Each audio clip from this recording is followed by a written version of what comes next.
Margaret O'Mara, what will readers get in your new book, The Code?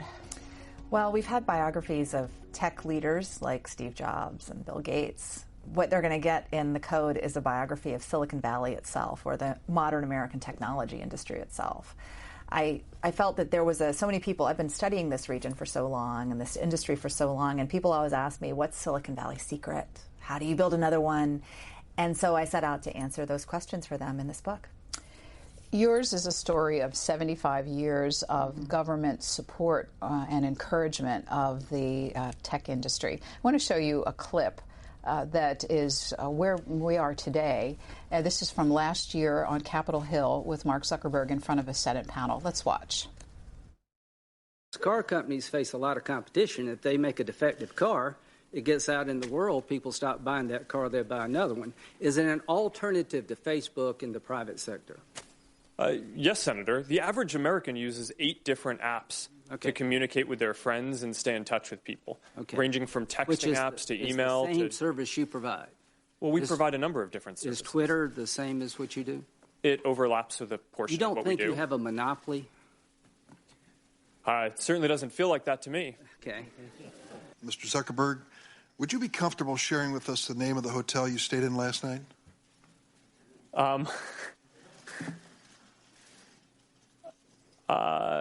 No. If you've messaged anybody this week, would you share with us the names of the people you've messaged? Senator, no, I would probably not choose to do that publicly here. I think that may be what this is all about. Your right to privacy, the limits of your right to privacy, and how much you give away in modern America in the name of, quote, connecting people around the world.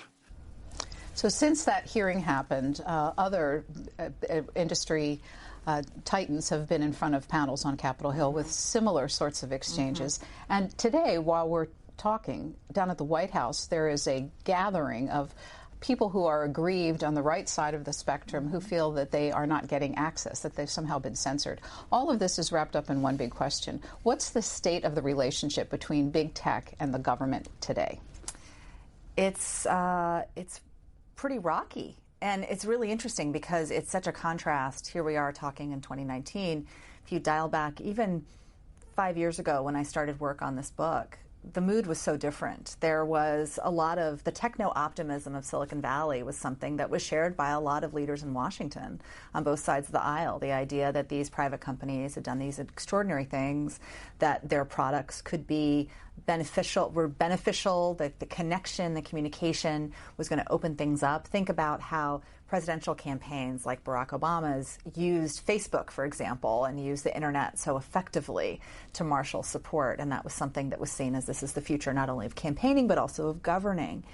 And now the mood is very, very different. Of course, 2016, that election was a turning point, the recognition of how different social media platforms had functioned as disruptors to the electoral process, that had the potential that possibility, the reality that outside actors perhaps had been using social media platforms to mess with the election that might have had a consequential effect on outcomes, and the very real threat that could continue going forward. And that combined with the permeation of these technologies and platforms in our lives. I mean, think about the products of the biggest 5 American technology companies: Microsoft, Apple, Google, Facebook, Amazon. Even if you're the biggest Luddite and you're like, I'm not going to be on any of these things, it is really hard to go through your life from dawn to dusk in modern America without in some way using or being affected by a product made by those companies. And so that kind of totalizing effect is something that is driving this conversation in Washington, because the technology, what is the role of these companies in shaping the political and social life of modern America? What are the characteristics of these companies that got us to this point? Was it hubris? Was it naivete? Was it inattention to certain details of their business? What do you think are the factors? Well, I think it's really helpful to look at the history of Silicon Valley itself, not just of these companies, because these companies are the product of a business culture, an ecosystem. I call it a Galapagos, a very distinctive community that kind of grew for a long time in relative isolation from Washington, D.C., from Wall Street, from the capitals of finance and politics, even though it was deeply affected by them from the very beginning. And you have, high-tech venture capitalists who are not only funders of startup companies, of new companies, but also advisors, mentors. And they are kind of carrying on this distinctive business culture from one generation to the next. It's a culture focused on growth, on making the technology better, faster. Facebook for a while had posters up in their headquarters that said, "Move fast and break things." And that was the sort of this notion of, you move, and this is not something that was a Facebook, you can look at Intel, you can look at Seattle-based companies like Microsoft that were very, in order to you needed to get your products to market quickly, you needed to dominate your market quickly, or else your competitors were going to eat you alive.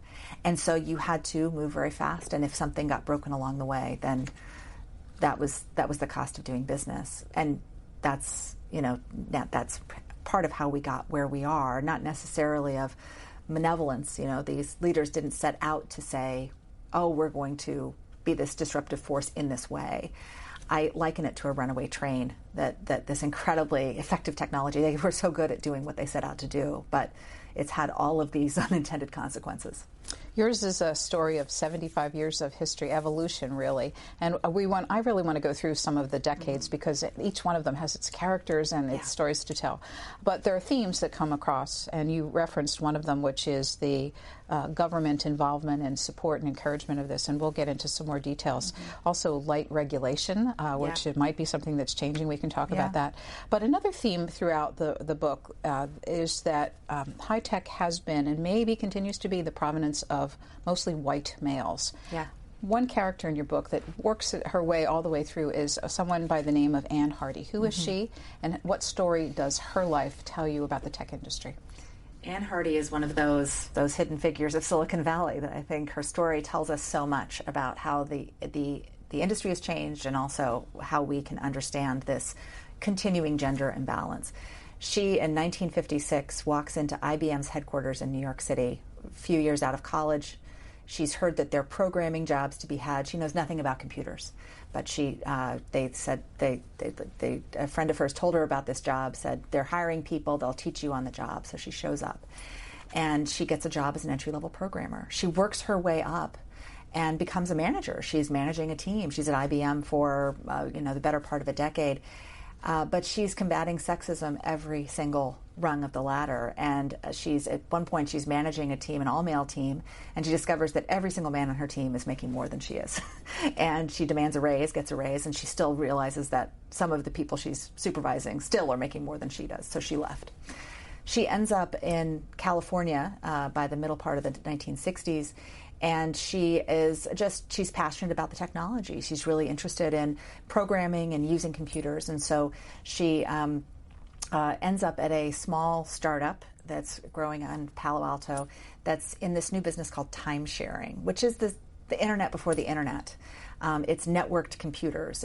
This is a time when computers were giant mainframes, or they were mini computers, but there was nothing mini about a mini computer. It was like refrigerator sized. It was this big device. And they were very expensive, and they were usually housed in corporate offices, government labs. You couldn't have one in your small office. You certainly couldn't have one in your home. So time sharing was a way for people remotely, through connecting through telephone cable, to connect into the computer power of a remote device. So Ann Hardy builds the operating system for this company to build this time-sharing network. When she's hired, she's kind of hired accidentally because she walks in and says, I can do this. Later on, her boss, the CEO of the company, says, if I'd known how central this operating system was to our business, I never would have hired a woman to do it. The idea that you would be a technical woman and that you also would be a woman who would be an executive, someone with authority, was so alien. And look, it was the 1960s. It was there were very few women, and this was a different time in corporate America generally. But what happens in tech is, and particularly in the Valley, because networked connections, the connections between people, where people kind of work with people from the same people from one company to another. They use their network to hire and to invest and to choose who they're going to work with. That the very overwhelmingly male network of the 1960s kind of gets a bit trapped in amber. It becomes harder for new voices and new people to break in.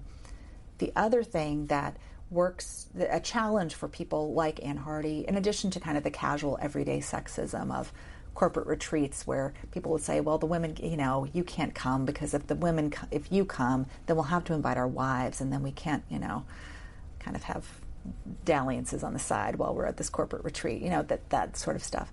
But aside from that, the work habits of tech, kind of work hard, play hard, which continues today. Working in tech is this full immersion activity. You are supposed to be all in. Part of what made Silicon Valley go, quite frankly, was the fact that these male executives, these male engineers, could go completely heads down, building their semiconductors, building their computers, working on their software, and they had wives at home who were kind of taking care of the rest of life. So those women are a really important part of Silicon Valley's story, too. So as we go through this, we're going to be hearing the Silicon Valley and another word, coding. And you tell the story about how each of those words made their way into our lexicon. Start with coding. Where did it come from? So coding came from sort of early on when, the early days of digital computing. The first digital computers, the art and the science of computing was considered to all rest in the hardware, in the machine itself, building the machine. And the origins of first all-digital computer comes out of World War II. It's an Army-funded project based at the University of Pennsylvania called the ENIAC.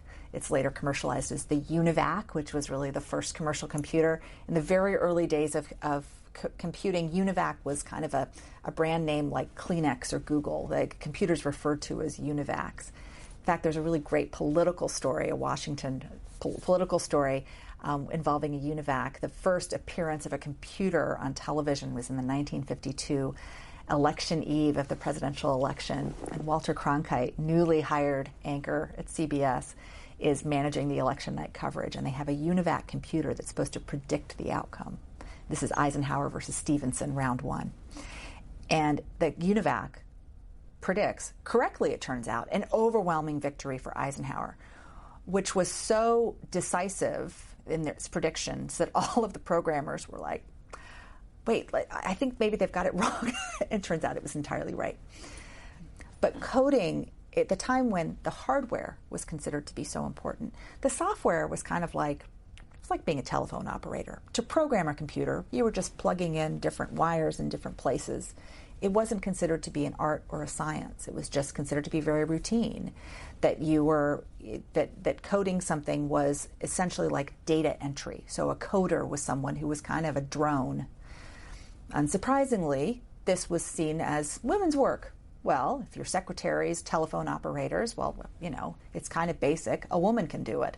They can do it. And what turns out, of course, is that programming is very complicated. If for some reason there's some misfire in the program, if there's a bug in the program, then you have to do a workaround. You have to think about how you iterate, it's a very, very creative process. And so what computer specialists and technologists realize is that, wow, programming the software is really where it's at. And so as that becomes more professionalized, and as the discipline of computer science is created, by the late 60s, you have women, not only in the United States, but other scholars of science and technology, like Marie Hicks and Nathan Ensminger, have written about how women are pushed out of programming because it's become a more high prestige activity. The coders increasingly become men. But the name code itself came from, is it a product?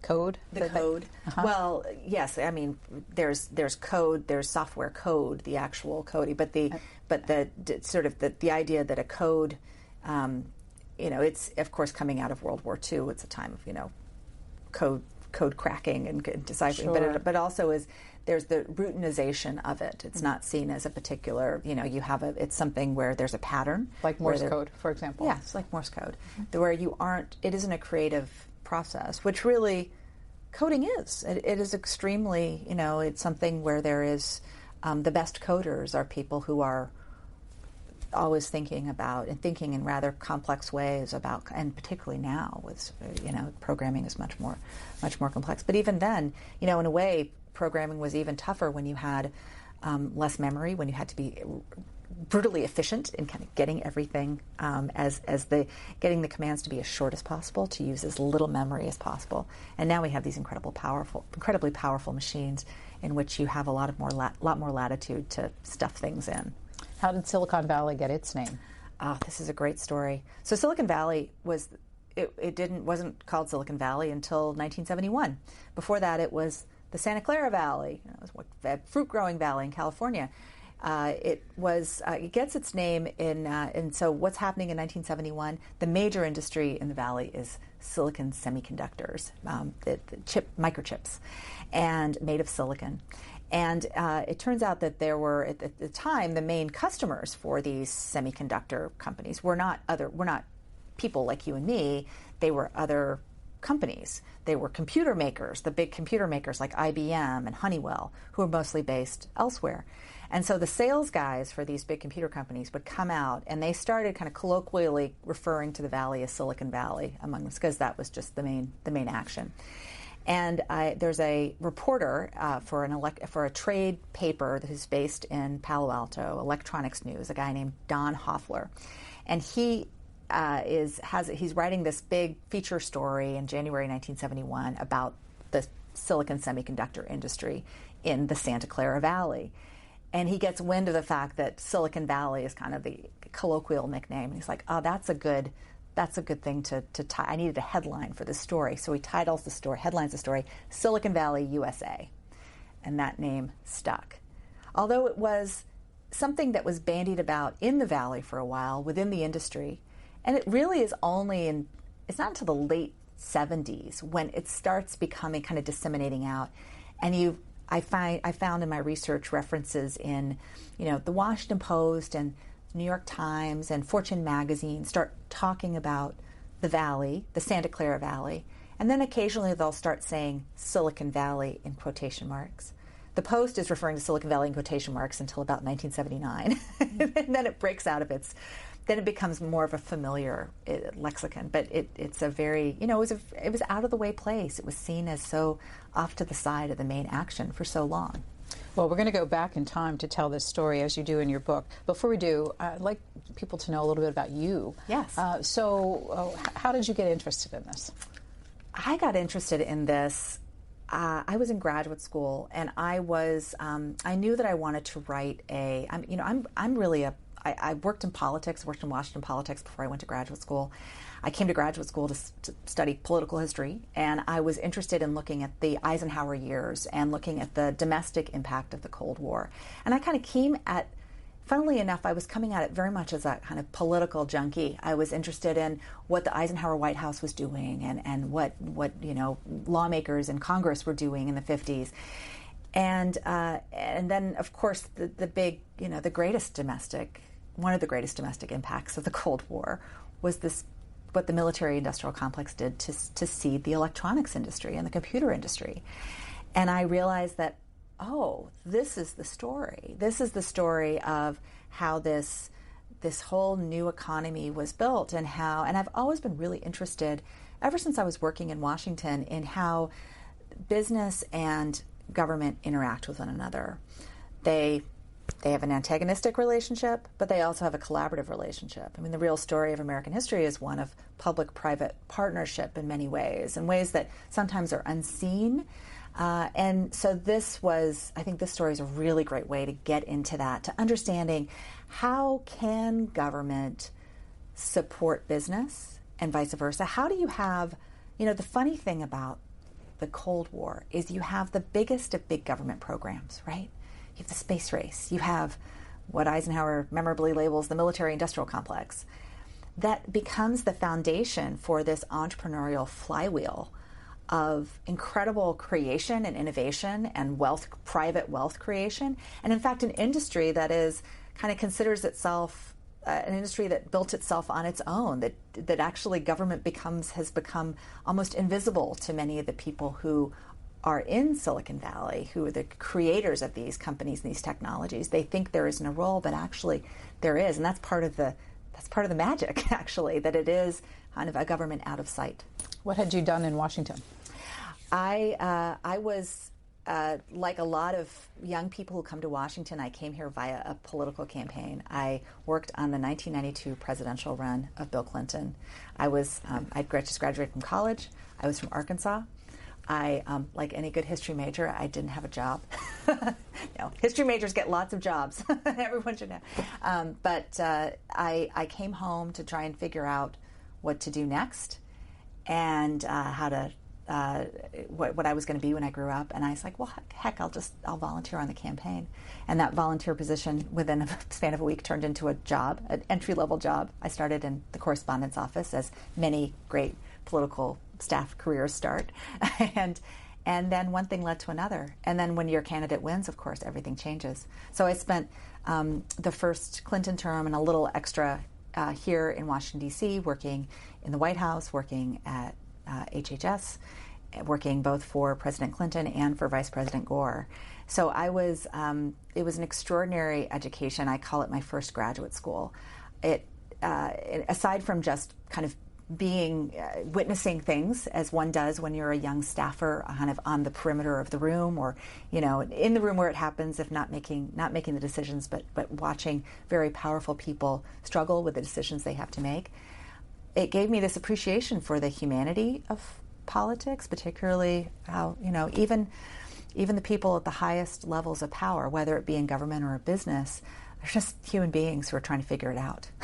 And they're very smart, they're very talented, but they're doing their best and they're trying to implement the vision that they see. It gave me an understanding of how power works, and also empathy for where different people are coming from. And I think being a historian has given me even more empathy, kind of drawing back.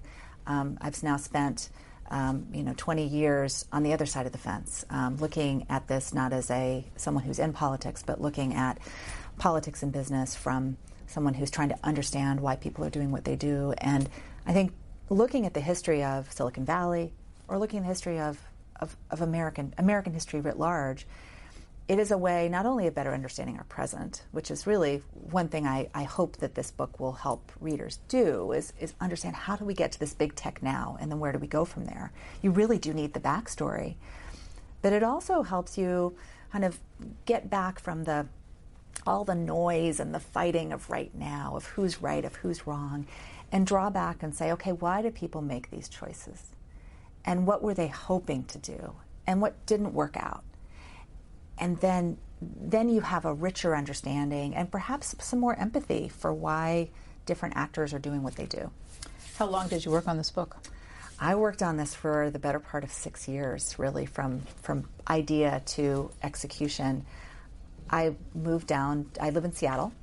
My family and I moved down to Palo Alto for 2 years. I was really, really fortunate. I had sabbatical fellowships and had a way to be down there. And I interviewed a lot of people. I had to, in many ways, build my own archive. Historians like to go to archives. We go to the Library of Congress. We go to the National Archives. We get in the dusty boxes and do our thing. When this history, there isn't one, there isn't a Library of Congress. There isn't a National Archives, although government archives were very important to me. And archives like the C-SPAN archives were important to me, the more recent modern archives.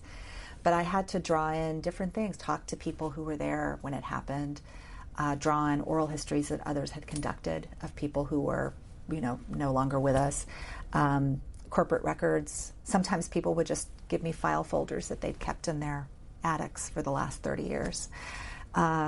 So, one of the things, I think one of the real challenges and one of the really important things going forward that I'm thinking a lot about is how can we make sure that this history, which is in the making, is going to be preserved? Because the tech industry is very future tense. They're like, we're building the future. Like, why do we care about dusty old paper? but it really matters. Not only the technology, understanding how the technologies themselves were developed, but also what were the business decisions that were surrounding those technologies, who were the people, what's the really rich tapestry of the place. This is going to be extremely important, not just for historians now like me, but historians going forward. So right after the war, you write about the fact that there was really a competition between two very different geographic areas, Boston and Palo Alto.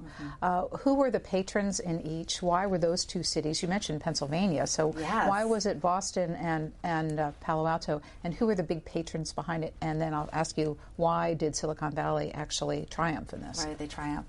Yeah, so coming out of World War II, you had Boston was as the U.S. government decided to get into the science business in a big way. The National Science Foundation is created in 1949.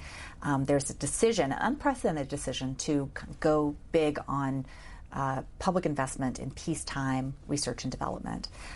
It's of course, it was peacetime only in technicality. It was the Cold War. It was very much an investment that was made with the Cold War struggle in mind to compete in science and education with the Soviets. Not only a matter of prestige, but also a matter of developing, the nuclear realities of the nuclear age in which the United States now had entered into. And so Boston was the kind of the 800-pound gorilla, because what was in Boston? Harvard and MIT. And these were the premier research institutions of the age. Yes, the University of Pennsylvania and its Moore School of Engineering, where ENIAC was developed, was also important. But the leaders of what's really important, what gave Boston this really signal advantage, aside from the fact that it had been a center of government-sponsored research during the war, was that the leaders of those institutions and the leaders of the government research effort were from Harvard and MIT, including one of the people I talk about in the book, Vannevar Bush, who is kind of the original entrepreneurial professor who has this extraordinary career that's crossing over academia, government, and industry. He's a founder of Raytheon while he's an electrical engineering professor at MIT. Then he goes on during World War II to become leads the research and development effort, the Wartime Research and Development Office under Franklin Roosevelt. He's known as Roosevelt's General of Physics, and has a very high public profile then. And he is really the person who, among the many other things he cooks up, he is someone who kind of conceives of this post-war research network that's based in a lot of universities. And so that explains Boston. Boston is, a lot of money is already funneling in after World War II. There's electronics industries based on the East Coast. There's a lot of existing industry. What explains Silicon Valley? Santa Clara Valley is, its biggest export is prunes at the time. It was known for being the prune capital of America. It's great. It had two assets, however. It was on the Pacific coast, where a lot of wartime military activity had gone on and continued to go on, so military installations in the Bay Area. And it had Stanford. So Stanford University was a respectable institution, but was better known for its football team than its, being a kind of a Harvard of the West. It wanted to be a Harvard of the West. But it had a great asset in this guy named Fred Terman, who had gone to MIT for graduate school, had been a student of Vannevar Bush's, and during World War II had gone to Boston to work under Bush in this research effort. And he's sitting in Cambridge looking at what's going on, and he knows that after the war, Bush and others are building this infrastructure to continue forward, and research universities like Harvard and MIT are going to get a big piece of this action. And he writes to a colleague in the middle of the war and says, there is an opportunity that's about to blossom. And Stanford has a possibility of becoming a nationally influential institution like Harvard. Or it could kind of stay like Dartmouth. Good, but not having a real effect on the national conversation. Now, I don't know what Dartmouth administrators then or now would think of that assessment. It was a little uncharitable. Dartmouth has its own important role in the history of computing. But nonetheless, Terman goes back to Palo Alto, talks to the incoming president of the university, a guy named Wallace Sterling, who was a historian, who joined Terman in saying, okay, we are going to turn Stanford into the premier Cold War university. We are going to reorganize the curriculum. We're going to build up the physics department. We're going to build up specialized engineering programs and laboratories that really meet exactly what the Cold War military wants us to do. And no other university in the world did that. I mean, they kind of, the architecture department evaporated. They kind of did away with other things to build up science and engineering. And they formed these really close alliances with industry, encouraged students like Dave Packard and Bill Hewlett to start companies nearby. They encouraged technologists from elsewhere, a guy named Bill Shockley, who was a co-inventor of the transistor, to come to Palo Alto and set up shop. The original silicon semiconductor company was set up by Bill Shockley, and other electronics companies and defense contractors followed. So Stanford was this hub of not the only factor, but was incredibly critical. So one of the things that people outside of Silicon Valley always associate with the run of it is the stock options that make people, make people so wealthy. Yes. If their companies succeed. You write that began all the way back in 1957 with HP. What's the story? Yes. So HP was founded in 1939, goes public in 1957, and from its founding, its two founders, Hewlett and Packard, really set out to form a very different sort of company. One that was, think about the big business of the 40s and 50s, kind of the big corporations, the Detroit automakers. They wanted something very different. They wanted a non-hierarchical company, no corner offices, no managerial suits and ties, no unions, because that signals that something's wrong with management-employee relations if you had to have a union. You're not getting along. Instead, they wanted to create something that was kind of like a scientific laboratory that was much more egalitarian, where people felt free to come to, didn't feel hemmed in by their job description, that there wasn't as much of a ladder, where people were shirt-sleeved, wandered, what Hewlett and Packard called it was management by walking around or wandering around. They would just, rather than call people in and say, what are you doing, they would just be on the shop floor and see what was going on. So this kind of meritocratic idea, and then everyone got stock options. They got, not everyone, not some of the people on the manufacturing assembly lines, but the white-collar employees did. And so everyone had a stake in the company's financial success. And this becomes the model that company after company after company in the Valley follows. So we talked about the importance of the space race, Sputnik launch in 1957 for all the money flowing in this. I want to fast forward to the 1960s and talk about one government policy that changed it in an unexpected way, and that is 1965. The LBJ signing in an immigration law. We're having a big immigration debate now. How does this 1965 immigration bill figure in the history of Silicon Valley? It is tremendously important. I think the 1965 Hart-Celler Act, the Immigration Reform Act, is perhaps one of the most consequential economic policies of the latter half of the 20th century. And the funny thing is, it was not intended to be that at all. In fact, as Lyndon Johnson is signing it on Liberty Island in October 1965, he says in his remarks, this is not a revolutionary bill. It was seen as kind of a, crossing the T's and dotting the I's on the Civil Rights Act in some ways, because what preceded it was an immigration system that had quotas based on national origin. It was a racially discriminatory quota system for immigrants. It had been established in the 1920s at a time of fierce anti-immigrant sentiment that was very much driven by prejudice against Southern and Eastern Europeans, Catholics, Jews, people who were seen as other at the time.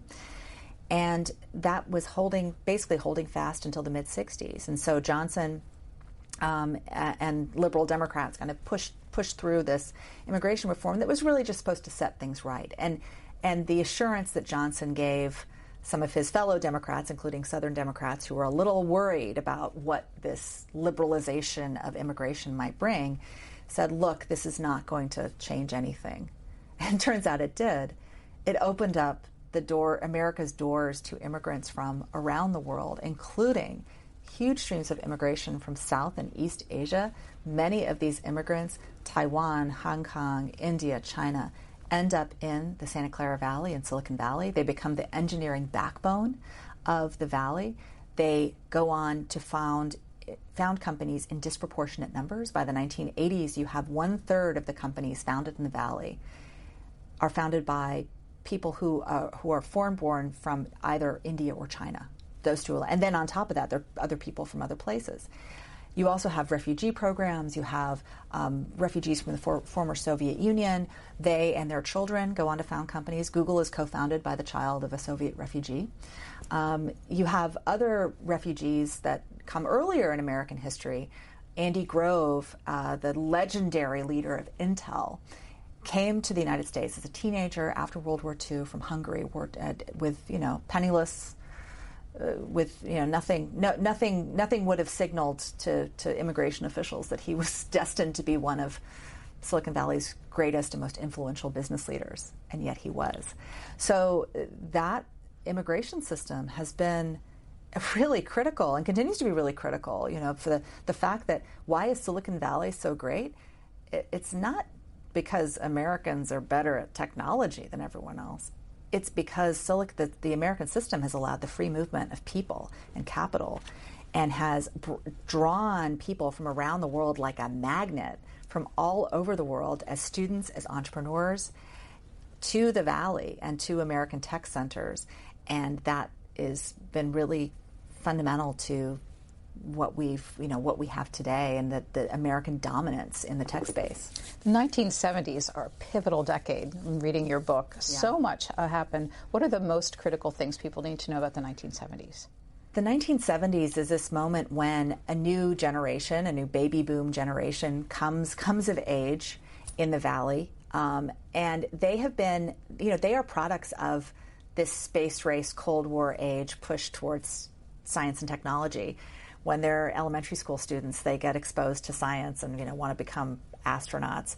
When they're in college, they go to the college computer lab and learn about punch cards and understand how to learn how to program computers and have interface with computers for the first time, work on time-sharing terminals. But they also are coming of age in the Vietnam era, in the Watergate era, an era of when government is increasingly seen as, government is using its power for destruction, for corruption. You have people coming up who are much more interested in turning away from big government and big business and using computing, thinking about how computers, which up to that time had mostly been, where do computers, who had computers? It was big government agencies. It was big corporations because they were so darn expensive and so big, right? They weren't something that ordinary people could access. And so this new generation is like, how can we take this computer power, this incredibly powerful machine, and how can we use it as a tool for personal empowerment? How can we make it personal? How can we change the interface so that individual people who aren't computer programmers who've been immersed in, know the, different computer languages. How can we create an interface so ordinary people can access this incredible device? How can we create a communications network for computers? And there was this techno-optimism, this faith that is born out of this political moment that can't be separated from the other things that are going on in the United States at the time and in the Bay Area at the time. That is, these computers will save us. Like all the things you see wrong with the world, war, inequity, racism, sexism. If we just have computers and we have control of these computers and we're communicating through them and we're connecting and understanding one another, then this is going to fix it. Who are some of the names we know today that came out of the Homebrew Computing Club? Well, the two most famous names that come out of it are Steve Jobs and Steve Wozniak, the two co-founders of Apple, who show up at one of the first meetings of this kind of rangy group of computer hobbyists, of people who are playing around with personal computing and building, soldering their own motherboards and building their own devices. It's, these are guys who grew up, playing with radio sets in their basements, and they've now graduated to, building these machines. They show up, kind of two young guys, and they kind of come in hauling this device that Wozniak has designed. And it's this computer, it's this motherboard that is more elegant and simple and sophisticated than pretty much anyone else is doing. It's the Apple I. The Apple I's so funny that if you see, you can easily Google now an image of the original Apple I, and there's they housed it in this wooden case that looks like someone built it in a high school shop class. It was very rudimentary, but it inside was a very sophisticated device. The Homebrew Computer Club was this way for these technologists to trade ideas. It was very collaborative. It was about, okay, I've figured out this technical hack, and I'm going to share it with you. It was not about making money or commercializing yet, but out of that group of people, which grows steadily, they have these monthly meetings, gets bigger and bigger. Out of this comes an industry, a whole host of little personal computer companies, Apple being one of them, and they create a whole really transformative new generation of computing, microcomputing, which then becomes what we know as desktop or personal computing. And important in that story, venture capitalists and lawyers. Extremely important, and they're often left out. So one of the things I wanted to do in the book was show the other parts of this Silicon Valley Galapagos who were really critical to understanding why it grew and why it's been so successful at generating generation after generation. What you have in Silicon Valley, which you don't have anywhere else, are specialized venture capital firms. Venture capital existed other places too, but this was high-tech venture capital. Many of the people who were venture capitalists were they were engineers or they were in technology companies themselves. Many of them came out of the semiconductor industry, and their next generation was to start venture capital firms and become investors. You see this again and again in the Valley. You have people who are in one, in a company, they do well, they have a good exit, a good IPO, or they get acquired, and then they become investors themselves. And they're the ones who are mentoring, and they're picking the winners for the next generation. So venture capitalists are really critical. One thing so you have all these little computer companies that are starting up out of this rangy, hobbyist community. What sets Apple apart? They get the venture capitalists to back them really early. They get venture capital funding from some established venture capitalists. They also get executive leadership from someone who was a veteran of Intel, a guy named Mike Markkula, who came in. He had, made a healthy amount of money. He was kind of semi-retired in his mid-30s, and he decides to put a chunk of money into Apple personally and then come in as a kind of adult supervision, as they call it in the Valley. You have, the two Steves were not capable of running really didn't have managerial experience at all. They were pretty unconventional guys. And so so Markkula creates a organizational structure that's more like a business and more traditional. Even though Apple positions itself very effectively as a countercultural company, a think different company, it has more in common with, ordinary corporate America than you might expect. Well, we're going to run out of time for all the history, yes. But I wanted to get very quickly to Ronald Reagan. We have a clip I want to show of Ronald Reagan talking about a very important project to him, the Strategic Defense Initiative, SDI. Yeah. Let's watch that, and we'll talk about this California governor who comes to Washington and how he impacts your story. Okay. There's been a tendency by some in Congress to discuss SDI as if its funding could be determined by purely domestic considerations, unconnected to what the Soviets are doing. Well, SDI is a vital insurance policy, a necessary part of any national security strategy that includes deep reductions in strategic weapons. It is a cornerstone of our security strategy for the 1990s and beyond. We will research it, we will develop it, and when it's ready, we'll deploy it. Lots of money coming into this. How did it affect Silicon Valley? A lot of money coming into it. What was SDI? SDI was really a supercomputing project. It was a project that was going to require, in order to work, was going to require an immense amount of computing power. And so it becomes this incredible resource for computer science and other related disciplines. And the funny thing is that a lot of the computer scientists in Silicon Valley were very much against SDI. A number of them were against it technically. They were like, this is not going to work. This is just, you can't, there's a possibility for error, and error would be catastrophic. It will require so much. We aren't there yet technologically. It's kind of reminds me a little bit about some of the conversations about autonomous vehicles, driverless cars. We aren't, some things that people want to see happen, we aren't quite there yet. but also philosophically. A lot of these, this is the people who are building computers, who are programming computers, who are on the faculty of Stanford or working at research institutes like SRI in the Valley. They're the generation, the anti-war generation. They're the ones who see, they want to make peace, not war. They want to, they see Reagan's, they're politically and philosophically opposed to what the Reagan administration is doing. And so but this is I think one of the wonderful things in kind of understanding this relationship and how this evolves, because you have some of the people who are the biggest beneficiaries of some of this money, because the money keeps on flowing. It's coming through DARPA, it's coming through all these agencies, and a lot of it's going towards computing.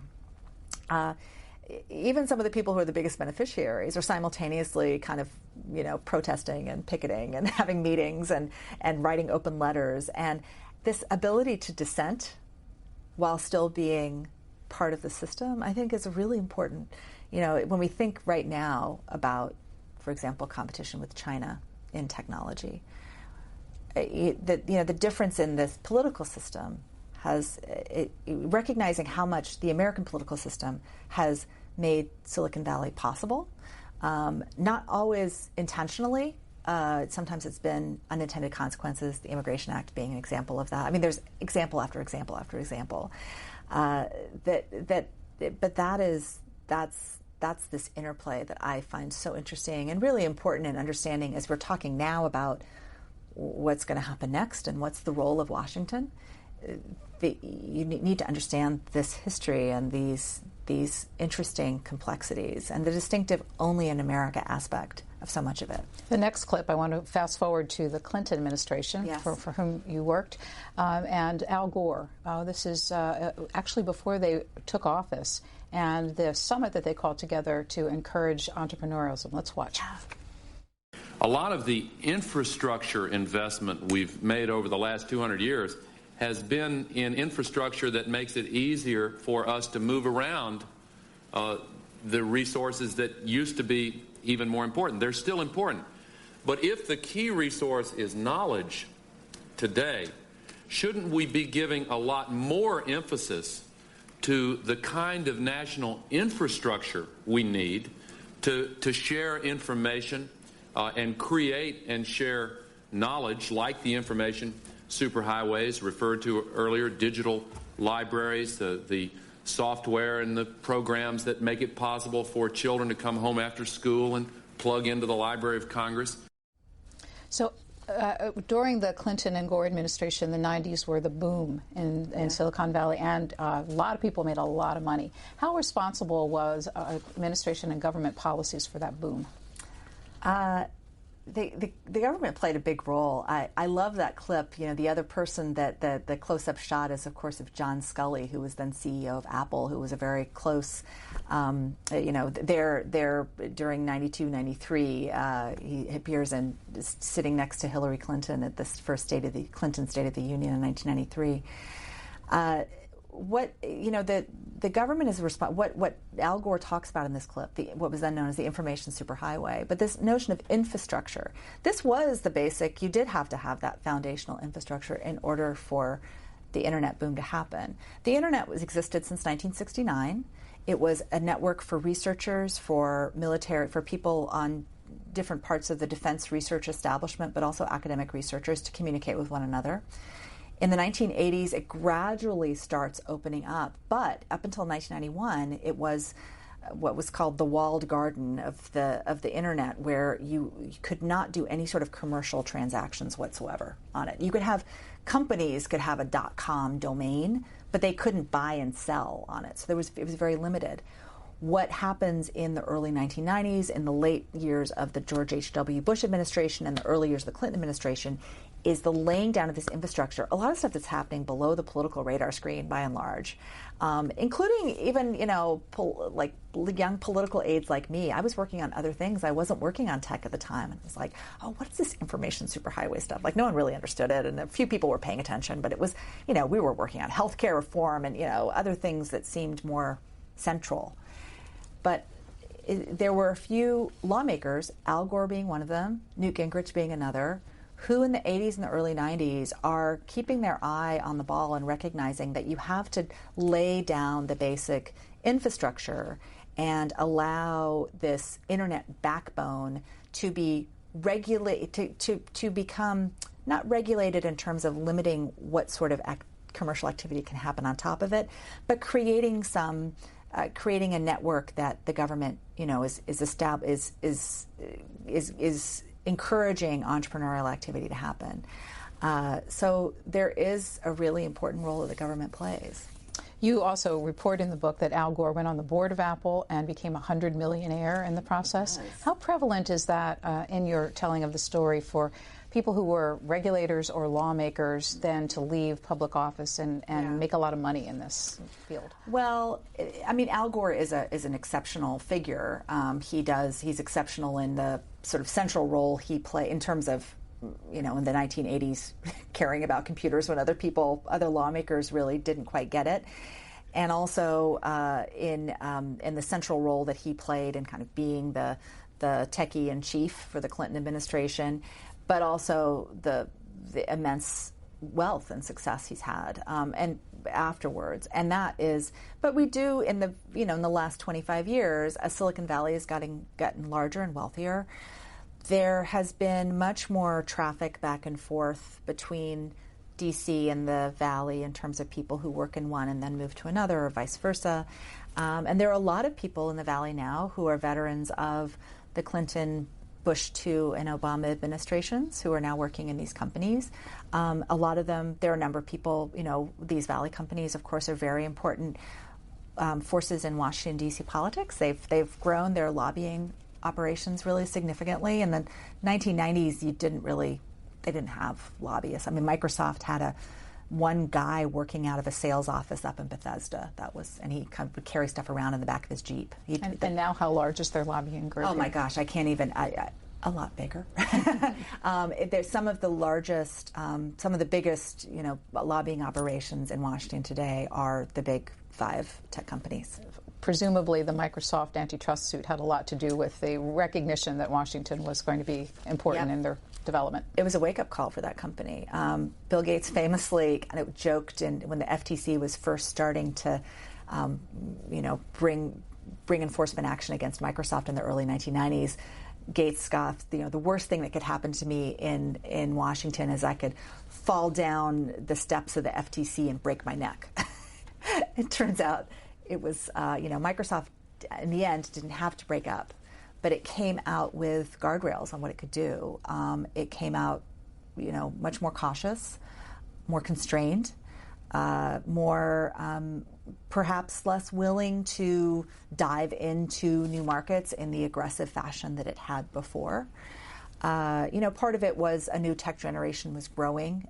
There's not, it's not like you wouldn't have had Google had Microsoft not been hemmed down.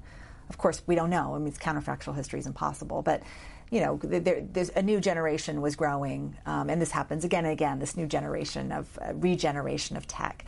The companies that are big now are not going to be big forever.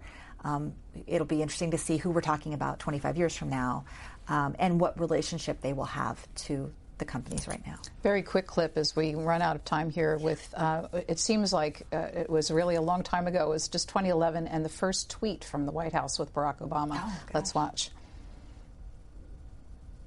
I am going to make history here as the first president to live tweet. So we've got a computer over here. All right. Here's the question. In order to reduce the deficit, what costs would you cut and what investments would you keep? And the reason I thought this was an important question is, as all of you know, we are going through a spirited debate here in Washington, but it's important to get the whole country involved.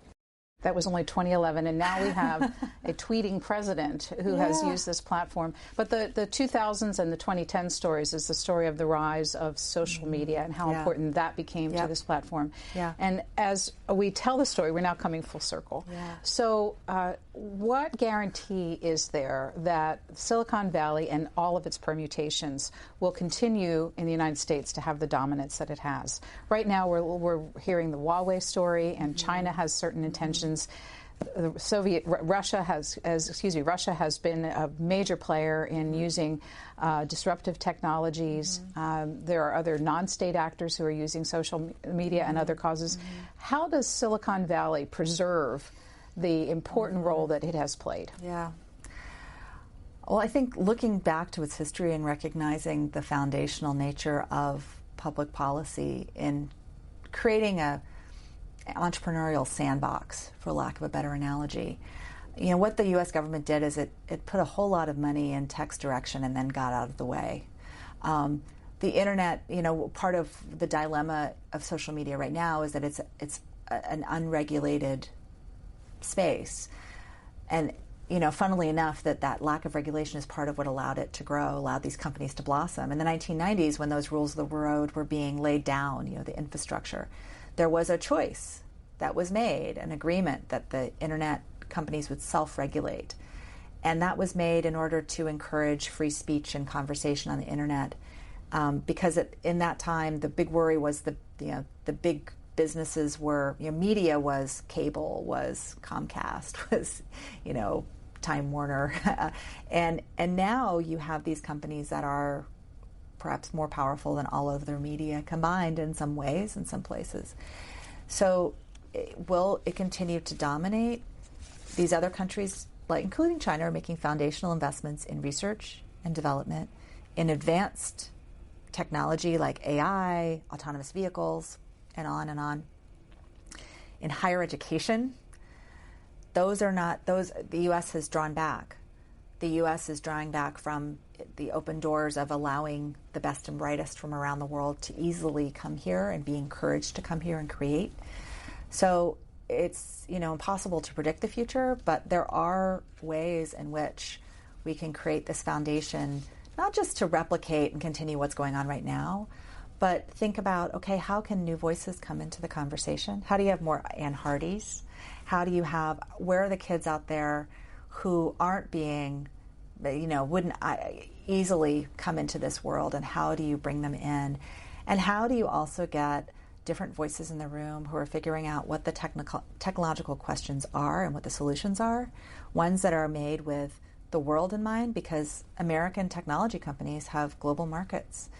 Things that are born and bred in California don't often translate easily to Myanmar or name your geography.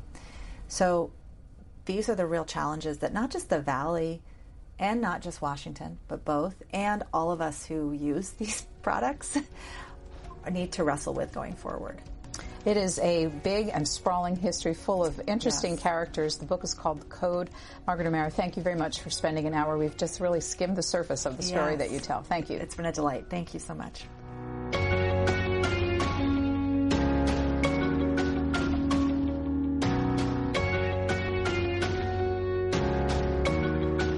All Q&A programs are available on our website or as a podcast at cspan.org.